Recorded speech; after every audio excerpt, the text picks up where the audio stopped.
प्रणाम। हम पढ़ रहे हैं तीन शक्तियाँ तीन सिद्धियाँ, जन्म शताब्दी पुस्तक माला 29। आइए गुरु चरणों को हृदय में धारण करते हुए आगे को स्वाध्याय को आगे बढ़ाएं। हृदय में गुरु चरणों का ध्यान। ओम भूर्भुवः स्वः तत्सवितुर्वरेण्यं भर्गो देवस्य धीमहि धियो यो नः प्रचोदयात्। परम पूज्य गुरुदेव परम वंद्य माता जी से प्रार्थना कि हमारा अंतःकरण श्रद्धा से लबालब भर जाए। श्रद्धा और विश्वास ही आधार है। गुरुदेव ने तीन शक्तियों के बारे में बताया और गुरुदेव ने कहा कि ये तीन शक्तियाँ क्या है। एक तो श्रम की शक्ति है, दूसरी विचारणा की शक्ति है, तीसरा हमारा व्यक्तित्व है और व्यक्तित्व श्रद्धा से बनता है। और श्रद्धा क्या है, गुरुदेव ने हमें लास्ट वाले में समझाया था कि श्रद्धा उच्च आदर्शों के प्रति, श्रद्धा अपने इष्ट के गुणों के प्रति, वो श्रद्धा है। हम जितनी मर्जी साधनाएं कर लें, अगर उनमें श्रद्धा नहीं है तो फिर वो सब व्यर्थ है। और अध्यात्म की रीढ़ की हड्डी श्रद्धा है। आगे गुरुदेव इसकी समरी बता रहे हैं कि श्रद्धा का आधार और अवलंबन लेना है तो क्यों लेना है, उससे क्या होगा। भौतिक क्षेत्र में कुछ महत्वपूर्ण परिवर्तन करने के लिए ऊर्जा की अनिवार्य आवश्यकता पड़ती है। उसके बिना न कुछ उगता है, न पकता है और न बदलता है, न बढ़ता है। ठीक इसी प्रकार अध्यात्म क्षेत्र की ऊर्जा एक ही है जिसे श्रद्धा के नाम से जाना जाता है। चेतना को उत्कृष्टता की ओर उभारने के लिए श्रद्धा के बिना एक भी कदम आगे बढ़ सकना संभव नहीं है। पानी का स्वभाव नीचे की ओर बहना है। ऊपर से गिरी हुई वस्तु नीचे की ओर ही गिरती है। निम्न योनियों में भ्रमण करते हुए मनुष्य भी संचित कुसंस्कारों से प्रभावित बना रहता है। अवसर आते ही वह उन कुसंस्कारों को चरितार्थ भी करने लगता है। यही कारण है कि मनुष्य शरीरधारियों में से अधिकांश पशु प्रवृत्तियों में संलग्न पाए जाते हैं। उन्हें पेट और प्रजनन के अतिरिक्त किसी और कार्य में रुचि नहीं होती। मन और बुद्धि का परिकर लोभ, मोह और अहंकार के ताने बाने बुनता रहता है। लालसा और लिप्सा की सनक नशा पीकर उन्मुक्त हुए व्यक्ति पर चढ़ी हुई कुमारी की तरह छाई रहती है।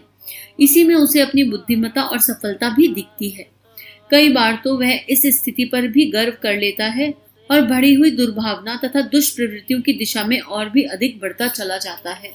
अब इस पैराग्राफ में एक बहुत खूबसूरत चीज आ रही है कि हम लोग क्यों फंसे हुए हैं वासना के लोभ में, वासना में, मोह में, अंधकार में। हम क्यों फंसे हुए हैं?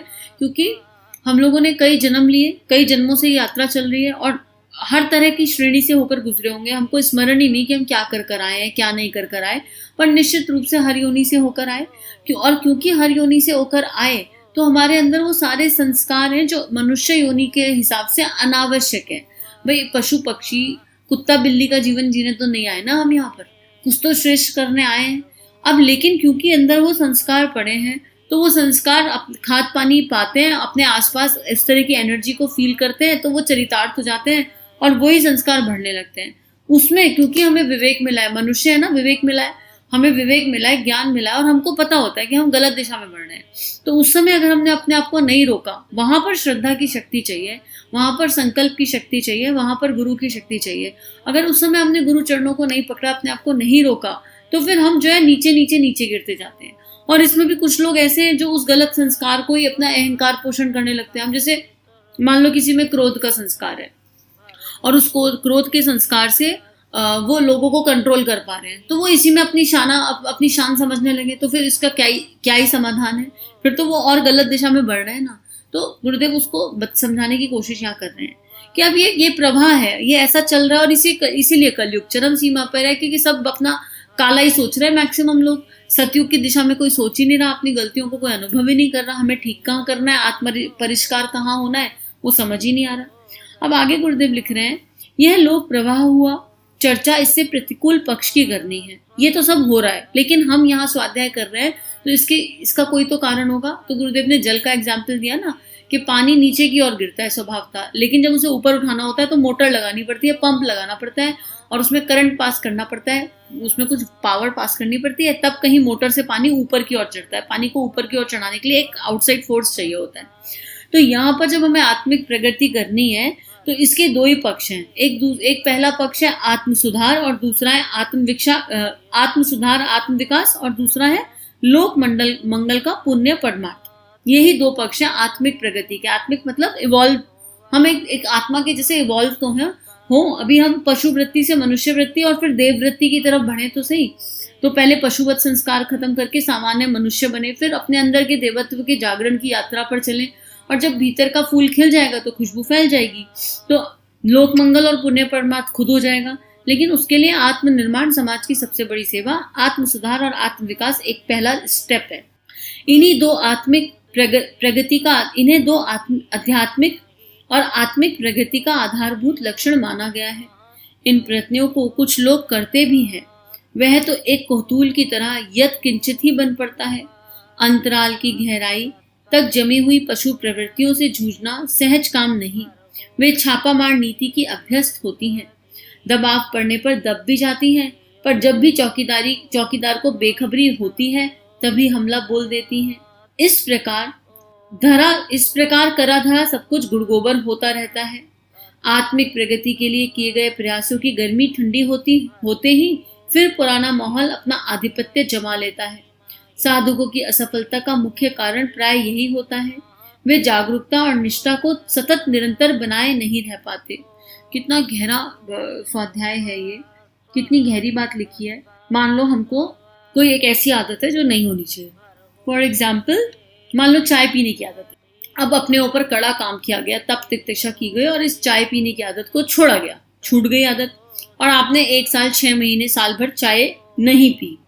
ठीक है, अब फिर आपको किसी माहौल में जाना पड़ा और उस माहौल में 4, 6, 5 महीने रहना पड़ा, जहाँ दिन में 10-15 बार चाय बनती है और हर कोई कहता है अरे थोड़ी चाय पी लो, अरे थोड़ी चाय पी लो, अरे थोड़ी चाय पी लो।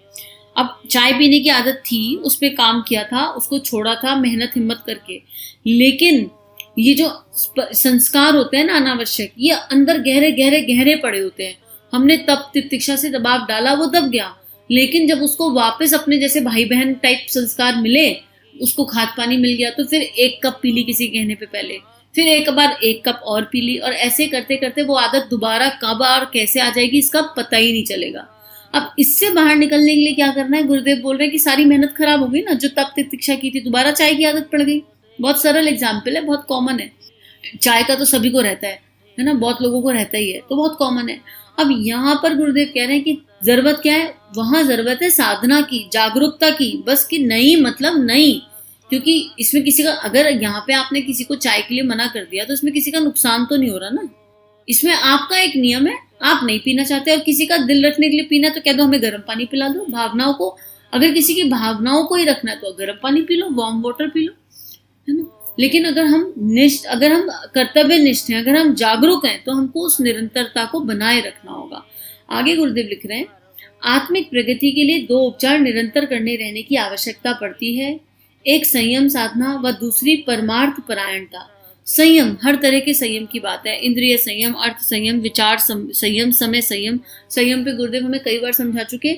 और दूसरी सेवा, परमार्थ का भाव, मतलब अपने दृष्टिकोण और अपने दृष्टिकोण को ऊंचा रखना। जो भी गुरुदेव ने पहले समझाया था कि जब तब कर्मकांड जो भी कर रहे हो, लॉलीपॉप टॉफी के स्तर तक नहीं करना है। हमारी महत्वाकांक्षा ऊंची होगी अगर, तो फिर भगवान भी देखेगा पात्रता कि भैया बैठा तो है इंसान, क्यों मांग रहा है। कितना अच्छा एग्जाम्पल दिया था भागीरथी गंगा का, माँ गंगा का, भागीरथ जी का कितना अच्छा एग्जाम्पल दिया था। जब भागीरथ जी ने तप किया, माँ गंगा को बुलाया धरती पर, तो माँ गंगा ने पहले उनके पीछे का मंतव्य देखा कि उनका मंतव्य क्या है।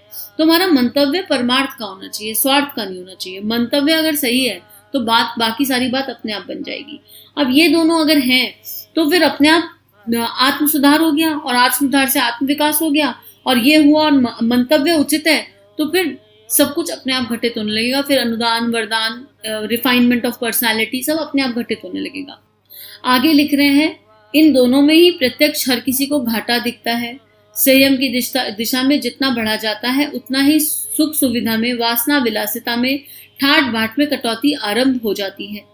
औसत नागरिक स्तर का जीवन यापन करने के लिए तत्पर होने पर दूसरों की तुलना में अपना सरंजाम हल्का पड़ जाता है। अब सांसारिक दृष्टि से देखेंगे और इस दिशा में चलेंगे तो लोग तो बातें बनाएंगे, बहुत कुछ सुनने को मिलेगा, लोगों को समझ नहीं आएगा, फिर कहेंगे ये कोई उम्र है अध्यात्म करने की, ये कोई उम्र है ऐसे चीजों को फॉलो करने की, ये कोई उम्र है संयम करने की। अरे भैया, जरूरी है कि तुम चाट पकौड़ी खा रहे हो तो हम भी चाट पकौड़ी खाए? नहीं है, हमारा मन हमारे पेट को सूट नहीं करती, हम जिस राह पर चल रहे हैं हमको संयम करना है। लेकिन ऐसे में अब जरूरी है कोई टीवी देख रहा है और उनको सारे दुनिया भर के सीरियल्स के अपडेट हैं, तो हमको भी वो अपडेट होने चाहिए। तो ऐसे में एक बार ऐसा लगता है कि सब चीजें छूट रही हैं। क्यों छूट रही हैं? क्योंकि जो इंद्रियों के सुख हैं टेम्परेरी, वो सुख छूटने लगे हैं। तो फिर आपको इस तरह के लोग नहीं मिलते जल्दी से आपकी एनर्जी में। लोगों को आपका रूटीन, आपका वे ऑफ लिविंग जल्दी से समझ नहीं आता। फॉलो तो करेंगे नहीं, समझ नहीं आएगा तो या तो मौन रहेंगे या टिप्पणी करेंगे। तो ऐसे में उस समय के लिए जब तक हम खिल के वृक्ष ना बन जाए, शुरू में साधना का पौधा खिलता है, और साधना का पौधा जब खिलता है तो पौधा तो जरा सी हवा से भी टूट सकता है ना, उखड़ सकता है। तो उसको चारों तरफ से कवरेज की आवश्यकता होती है। इसलिए गुरु के सानिध्य की आवश्यकता है। इसलिए अपने आप को चारों तरफ से कवर, तप से, तितिक्षा से, संकल्पों से, निष्ठा से, हर तरह से कवर करना है।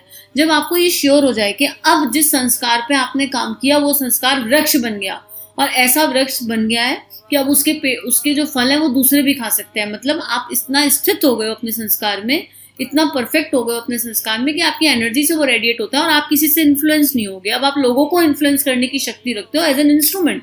जब ये यकीन हो जाए तब तटस्थ होकर ऐसे लोगों से बात करने की आवश्यकता है। नहीं तो फिर मौन ले लो और अपने रास्ते चलते रहो। अगर अंतर्मन कह रहा है कि हमारा रास्ता सही है, क्योंकि दिक्कत आएगी समाज में रहते हुए इस तरह की बीच में, लेकिन वो एक टेम्परेरी फेज होगा, वो परमानेंट फेज नहीं होगा, ये समझ लीजिए। टेस्टिंग भी तो वहीं से होंगी ना। अब मान लो जैसे एक बड़ा ऐसा एग्जाम्पल आता है, एक सिचुएशन है। कई लोग जब अनुष्ठान करते हैं, ऐसा करते हैं, तो कहते हैं अरे हमें अनुष्ठान के बीच में किसी शादी में जाना है या और किसी रिश्तेदार के यहाँ जाना है, तो कैसे होगा, रिश्तेदार के यहाँ फंक्शन है। तो आप एक बात बताओ, आप अनुष्ठान के बीच में रिश्तेदार के यहाँ शादी में जा रहे हो, चलो ठीक है जाना है शादी में, कोई दिक्कत नहीं है। यकीन मानो शादी में इतने सारी भीड़ पब्लिक आई हुई होती है, क्या कोई आपकी थाली झाँक के देखेगा कि आपने क्या खाया क्या नहीं खाया? इतना जरूर कहेगा कि कुछ खाना जरूर, इतना ही तो होगा, एक फंक्शन अटेंड करना है रात का। तो आप जब शादी में जा रहे हो तो आप प्लेट लगा लो, अब वहां पर कोई तो सात्विक आहार होगा, आप वो सात्विक आहार खा लो ना, आपको झूठ बोलना पड़ेगा ना सच, और क्वांटिटी भी आप अपने हिसाब से डिसाइड कर लो। और जब आपका यजमान पूछे खाना खाया तो बोलो अच्छे से खाया।